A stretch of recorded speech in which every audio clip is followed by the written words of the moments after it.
Welcome back to the channel. Today, I'll take you inside a key Senate Energy Committee exchange, where I, Senator Josh Hawley, raised big questions about critical mining, labor protections, and the future of transmission line projects. Let's break it down. I addressed America's rail workers. They transport our nation's energy. Congress denied them sick days. They risk health daily, yet no sick leave. I stand firmly on their side. Senator Hawley. Thank you very much, Mr. Chairman. Thanks to the witnesses for being here. Mr. Schiller, I want to start with you and talk a little bit about permitting reform for mining critical minerals. But before I get to that, I just want to say thank you to you and to the rail workers that you represent for their work in transporting much of this nation's critical energy supply. And I just want to reiterate that I think that the deal, so-called, that the rail workers were forced to accept at the hand of this Congress last year, where they were not given one additional sick day, one that they were requesting, is frankly outrageous. That's why I voted against it.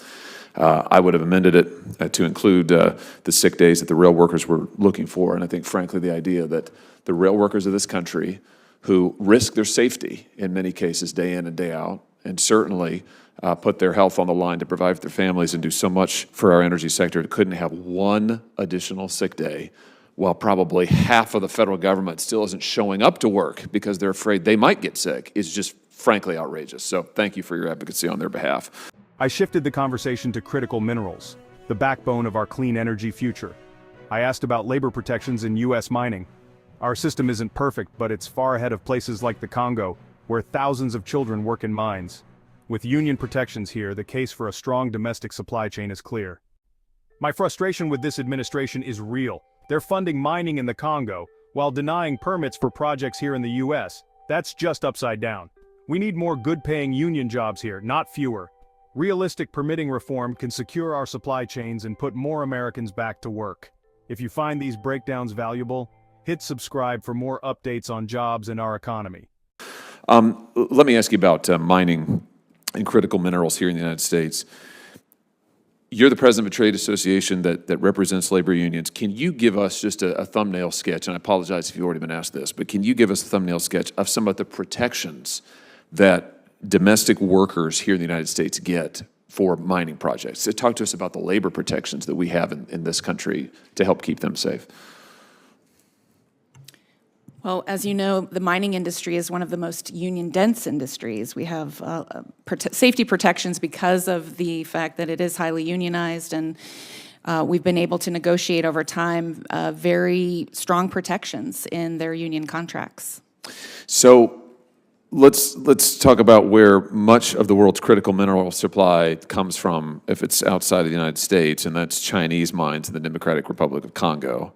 And I bet you're aware of the labor conditions there in the Democratic Republic of Congo. For instance, it's been recently reported that about 40,000 children are working in the mines in the Southern Democratic Republic of Congo. A recent NPR article called those labor conditions modern-day slavery. Would you agree with me that our labor protections in this country are a heck of a lot better? They may not be perfect, but they're a heck of a lot better than labor protections in the Democratic Republic of Congo, if they exist at all. Yes, and that's why we need a more robust domestic supply chain. You have made my point for me. That is, I couldn't agree with you more. And this is why I have to say I don't understand this administration's decision to sign an agreement just last month to fund critical mining projects in the Congo, while at the same time they are denying permits for domestic mining here in this country. And I had the chance to talk with the Secretary of the Interior about this just the other day. In that connection, can I just ask you, for your personal opinion, do you think that we have too many good-paying union jobs in this country? Too many good-paying blue-collar jobs? I think that's rhetorical, right?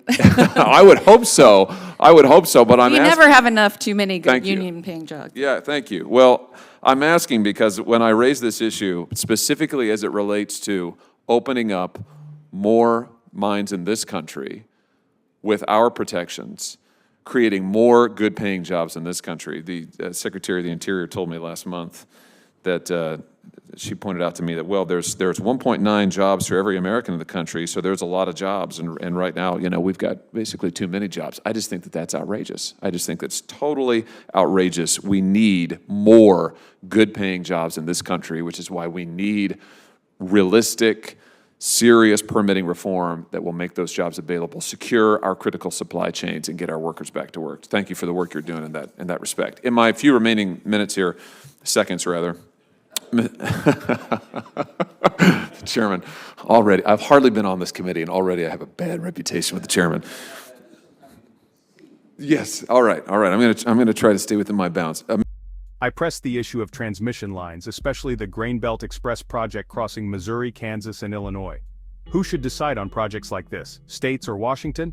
My view is simple. States must have a voice.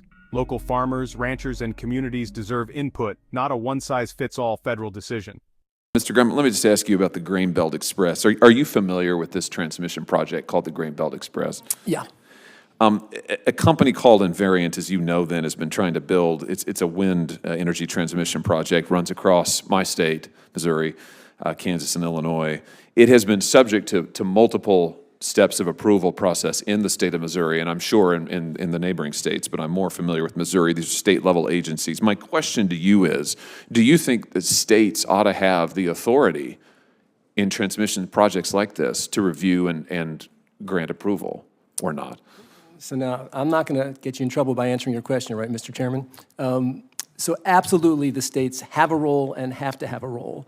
But that role has to be guided with the same kind of deliberate national interest that we've been talking about. When Congress passed EPAC 2005 and said that there were transmission interests that were in the national interest, it recognized that we are one nation, that electricity moves very quickly, covers far distances, and we have to be able to bring that larger vision so that we actually protect ourselves as a nation and as a community. So I think it is not a yes or no. It is not an either or. The current system is not working to protect the state of Missouri or the state of Texas or the state of Vermont because we're balkanized. The answer is not federalization. We've proposed a number of specific reforms that we think can find the right way to balance those two things so that we actually have an electric grid that does protect our population, keeps the lights on, keeps businesses humming, and provides clean power. I would agree with you that the answer is not federalization, and I will just say that I think it's vital that we allow state agencies that are responsive to farmers and ranchers in the state to be able to review and have a say in this process and not just be ramrodded by and railroaded, if you like, by some. I bet we could come up with a set of criteria that would make us all feel pretty good. I hope so. Thank you, Mr. Chairman. Thank you, Senator. This hearing showed America faces two big choices. Will we rely on foreign labor for minerals or support our own workers? And will we listen to local voices on infrastructure? We can build strong supply chains at home and do better. Thanks for watching. Subscribe for more deep dives.